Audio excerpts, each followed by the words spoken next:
అఖండ first part ఎంతటి పెద్ద block buster అయిందో సెకండ్ పార్ట్ అంత మించినటువంటి బ్లాక్ బస్టర్ అయ్యే అవకాశం స్పష్టంగా కనిపిస్తుంది. దీనికి రీజన్స్ ఉన్నాయి.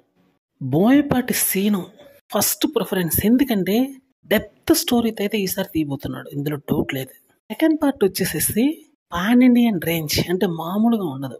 మూడో పాయింట్ వచ్చేసేటప్పటికి డివోషనల్ టచ్ ఉన్నటువంటి మూవీ, అంటే ఇది నార్త్ ఆడియన్స్కి పిచ్చగా నచ్చింది, అందులో డౌటే లేదు. పుష్పాలో కూడా జరిగింది అదే. అఖండ ఫస్ట్ పార్ట్ కూడా ఒకేసారి పాన్ ఇండియన్ రేంజ్లో వస్తే దుమ్ము దులిపేసి ఉండేది.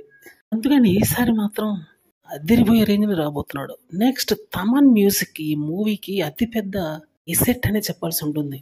అమెరికాలోని కొన్ని థియేటర్స్లో స్పీకర్ సిస్టమ్స్ అయితే సరి చేస్తున్నట్టు తెలుస్తుంది, ఎందుకంటే అఖండ 2 రాబోతుంది.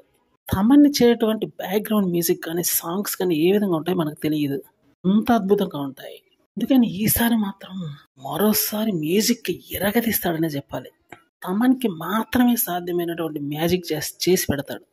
ఇటువంటి అరుదైన అవకాశం మాత్రం తమన్కే దక్కిందని చెప్పాల్సి ఉంటుంది. మరి ఈసారి మాత్రం సాలిడ్ కలెక్షన్స్ గట్టిగా రాబట్టే అవకాశం చాలా ఎక్కువగా కనిపిస్తుంది. ముఖ్యంగా నార్త్ని అయితే దున్నైపోతున్నాడు.